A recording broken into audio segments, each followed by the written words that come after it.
आज मैं आपको एक मजेदार कहानी सुनाने जा रही हूँ। एक बार मृत्यु के देवता ने अपने एक दूत को पृथ्वी पर भेजा। एक स्त्री मर गई थी, उसकी आत्मा को लाना था। आदेश पाकर दूत आया, लेकिन वहां जाकर वो बेहद चिंता में पड़ गया, क्योंकि तीन छोटे छोटे लड़कियां, वो भी जुड़वा, एक अभी भी उस मृत स्त्री के स्तन में लगी है। एक चीख रही है, पुकार रही है, एक रोते रोते सो गई। उसके आंसू उसकी आंखों के पास सूख गए। तीन छोटी जुड़वा बच्चियां बेसुध और उसकी मां मर गई है। कोई देखने वाला नहीं है। पिता पहले ही मर चुका था। परिवार में और कोई भी नहीं है। इन तीनों छोटी बच्चियों का क्या होगा? उस देवदूत को जब यह ख्याल आया तो वह बेहद दुखी मन से खाली हाथ वापस लौट गया और बिना उस स्त्री का आत्मा के लिए ही अपने धाम पहुंच गया। उसने जाकर अपने प्रधान देवता से कहा कि मैं ना ला सका उस स्त्री की आत्मा को, मुझे क्षमा करे। लेकिन आपको वर्तमान स्थिति का पता ही नहीं है। तीन जुड़वा मासूम बच्चियां हैं, छोटी छोटी। एक अभी भी मृत माँ के स्तन से लगी है, एक रोते रोते सो गई है, दूसरी अभी चीख पुकार रही है। हृदय मेरा ला न सका उसे। क्या यह नहीं हो सकता है कि इस स्त्री को कुछ दिन और जीवन दान दे दिया जाए? कम से कम ये बेसहारा लड़कियां थोड़ी बड़ी हो जाए, क्योंकि इस दुनिया में अब इन्हें कोई देखने वाला नहीं है। मृत के देवता ने उसकी बातों को ध्यान से सुनकर गुस्से से कहा, अच्छा, तो तू बड़ा समझदार हो गया है, उस व्यक्ति से भी ज्यादा, जिसकी मर्जी से मौत होती है, जिसकी मर्जी से जीवन होता है, जो पूरी दुनिया का मालिक है।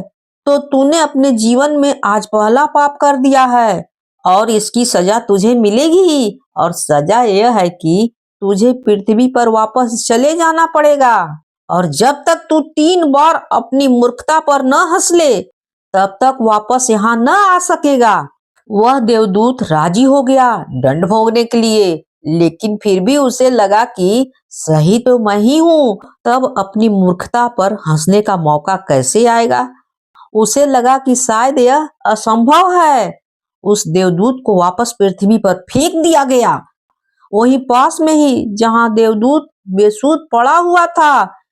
एक मोची सर्दियों के दिन करीब आने के कारण कुछ रुपए लेकर अपने बच्चों के लिए गर्म कपड़े और कंबल खरीदने शहर जा रहा था। उसने राह के किनारे एक नंगे आदमी को ही पड़े हुए ठंड से ठिठुरते देखा। यह नंगा आदमी वही देवदूत है जो पृथ्वी पर फेंक दिया गया है। उस मोची को देवदूत की हालत देखकर दया आ गई और उसने कुछ सोच विचार कर बजाय अपने बच्चों के लिए कपड़े खरीदने के, उस देवदूत के लिए कंबल और कपड़े खरीद लाए। अपने बच्चे को तो खरीदा ही नहीं। देवदूत के पास न खाने के लिए कुछ था और न ही रहने का कोई ठिकाना। उस पर तरस खाकर मोची ने कहा कि तुम मेरे साथ मेरे घर चलो, और अगर तुम्हें देखकर मेरी पत्नी नाराज भी हो जाए तो बुरा मत मानना, क्योंकि बच्चों और परिवार के कपड़े खरीदने के पैसे मैंने तुम पर खर्च कर दिए हैं। इसे जानकर पत्नी जरूर नाराज होगी, लेकिन फिर सब कुछ दिनों में ही ठीक हो जाएगा। उस देवदूत को अपने साथ लेकर मोची घर लौटा, लेकिन न तो मोची को देवदूत की सच्चाई पता था और न ही उसकी पत्नी को। जैसे ही देवदूत को मोची घर लेकर पहुंचा, उसकी पत्नी पागल हो गई, बहुत नाराज हुई और बहुत चीखी चिल्लाई। मोची के घर के माहौल देखकर देवदूत पहली बार हंसा।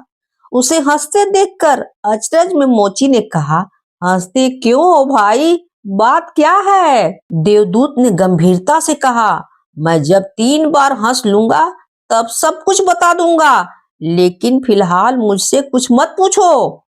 दरअसल देवदूत पहली बार इसलिए हंसा क्योंकि उसने देखा कि इस मोची की पत्नी को पता ही नहीं है कि मोची एक देवदूत को अपने घर लाया है, जिसके आते ही घर में हजारों खुशियां अपने आप आ जाएंगी और उसके सारे गम दूर हो जाएंगे।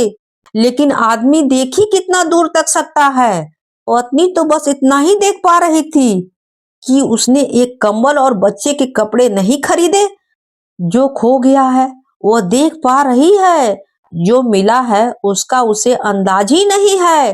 घर में देवदूत आ गया है, जिसके आते ही हजारों खुशियों की द्वार खुल जाएंगे। इसलिए देवदूत हंसा। उसे महसूस हुई अपनी मूर्खता, क्योंकि मोची की पत्नी अपने भविष्य को नहीं देख पा रही है, जो उसके साथ होने वाला है। बहुत जल्दी ही, क्योंकि वह देवदूत था, कुछ दिनों में ही उसने मोची के सारे काम सीख लिए और फिर उस देवदूत के बनाए जूते इतने प्रसिद्ध हो गए कि मोची कुछ ही महीने के भीतर धनवान हो गया। साल होते होते तो उसकी ख्याति सारे प्रदेश में पहुंच गई कि उस जैसा जूते बनाने वाला कोई भी नहीं है, क्योंकि वह जूते देवदूत बनाता था। सो बेहद खूबसूरत हुआ करते थे। सम्राटों और राजाओं के जूते वहां बनने लगे। मोची के घर धन की बरसात होने लगी। एक दिन प्रदेश के सम्राट एक आदमी मोची के घर आया और उसने उसे एक कीमती चमड़े के टुकड़े को देते हुए कहा कि यह चमड़ा बहुत कीमती है, आसानी से कहीं मिलता नहीं है। सम्राट के लिए अच्छे जूते बना दो, लेकिन कोई भूल चूक नहीं करना। जूते ठीक बिल्कुल बेहतरीन बनने हैं, और ध्यान रखना जूते बनाने हैं, चप्पल नहीं। उस दौर में संभवतः रूस में जब कोई आदमी मर जाता है तब उसे चप्पल पहनाकर मरघट तक ले जाता था। मोची ने भी सम्राट के आदमी की पूरी बातों को समझकर देवदूत से कहा कि चप्पल मत बना देना, जूते बनाने हैं। स्पष्ट है, आज्ञा है। और चमड़ा इतना ही है, अगर गड़बड़ हो गई तो हम मुसीबत में फंस सकते हैं। सम्राट हमें जिंदा नहीं छोड़ेगा। लेकिन पता नहीं उस देवदूत के दिमाग में क्या आया कि उसने एक चप्पल ही बना दिया। बाद में जब मोची ने देखा कि चप्पल बने हैं तो वह क्रोध से आग बबूला हो गया। वह डंडा उठाकर उसको मारने के लिए तैयार हो गया कि तू हमारी फांसी लगवा देगा, और तुझे बार बार समझाकर कहा था कि चप्पल बनाना ही नहीं है, फिर चप्पल किस लिए बने हैं। देवदूत फिर खिलखिलाकर हंसा। उसे देखकर मोची हैरान हो गया। तभी वह आदमी सम्राट के घर से दोबारा भागता हुआ आया। उसने कहा, जूते मत बनाना, चप्पल ही बनाना, क्योंकि सम्राट की अभी अभी मृत्यु हो गई है। भविष्य अज्ञात है, सिवाय ऊपर वाले के और किसी को ज्ञात नहीं है। और तो नासवर आदमी तो अतीत के आधार पर निर्णय लेता है। सम्राट जिंदा था तो जूते चाहिए थे, सम्राट मर गए तो चप्पल चाहिए। उसके बाद जब वह मोची उस देवदूत के पैर पकड़कर माफी मांगने लगा कि मुझे माफ कर दो, मैंने तुझे मारा है, तुम्हें डांटा है। देवदूत ने कहा, कोई बात नहीं है भाई, मैं अपना दंड भोग रहा हूँ, इसमें तुम्हारी कोई गलती नहीं है। लेकिन वह देवदूत आज दोबारा हंसा। मोची ने फिर से पूछ लिया उसके हंसी का कारण। उसने फिर कहा कि जब मैं 3 बार हंस लूं तब बताऊंगा कि मैं क्यों हंसता हूँ। दरअसल वो देवदूत दोबारा हंसा, सिर्फ इसलिए कि भविष्य किसी को ज्ञात नहीं है। फिर भी लोग असीमित आकांक्षाएं, ईर्ष्या, घृणा, द्वेष रखते हैं, जो कि पूरी तरह से व्यर्थ है। फिजूल की लालसाएं लोभ करते हैं, जो कि कभी पूरी नहीं होती है। हम याचक की तरह मांगते हैं, जो कभी नहीं मिलता है, क्योंकि कुछ और ही मिलना तय है। हमसे बिना पूछे हमारी नियत घूम रही है और हम व्यर्थ में ही शोरगुल मचाते रहते हैं, चिंता करते हैं, परेशान होते हैं। चाहिए चप्पल और हम जूते बनवाते हैं। मरने का जब वक्त करीब आ रहा है तब जिंदगी का हम हंगामेदार आयोजन करते हैं। सिर्फ वर्तमान समय ही हमारा है, लेकिन हम भूत और भविष्य के बारे में दिन रात सोचकर बेमतलब की चिंता में मरे जाते हैं। अब उस देवदूत को लगने लगा कि वे बच्चियां, मुझे क्या पता भविष्य उनका क्या होने वाला है। मैं बेमतलब का उनके बीच में आया, क्योंकि होनी तो बहुत ही पहले तय होती है। कुछ दिन बाद एक तीसरी घटना घटी कि एक दिन तीनों लड़कियां उस मोची के यहाँ आ पहुंची। उन तीनों लड़कियों की शादी हो रही थी, इसलिए वे तीनों अपने जूते के ऑर्डर देने वहां आ गई थी। एक बूढ़ी महिला भी उसके साथ आई थी, जो बहुत अमीर दिख रही थी। देवदूत उन्हें देखकर पहचान गया।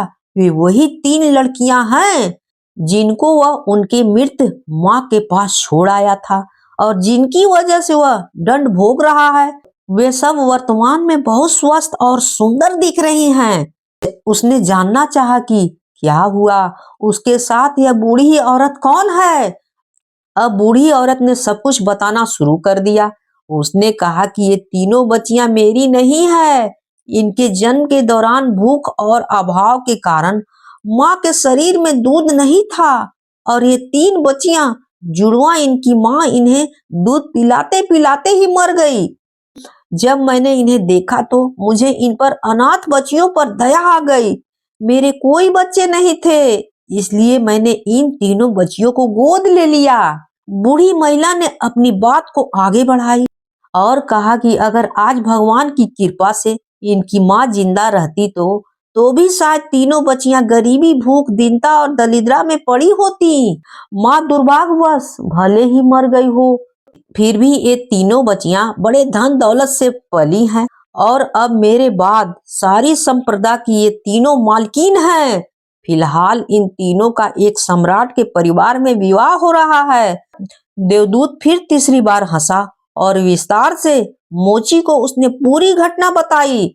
उसने कहा, भूल मेरी थी, नीति बड़ी है और हम उतनी ही देख पाते हैं जितनी समझ है, लेकिन जो कभी नहीं देख पाते उसका मैं मूर्खता पर 3 बार हंस लिया हूँ। अब मेरा दंड पूरा हो गया है और अब मैं वापस जा रहा हूँ। उसके बाद देवदूत को अपनी गलती का एहसास हुआ और वो वापस अपने धाम को लौट गया।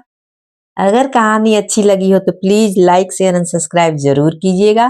कहानी होती है समाप्त।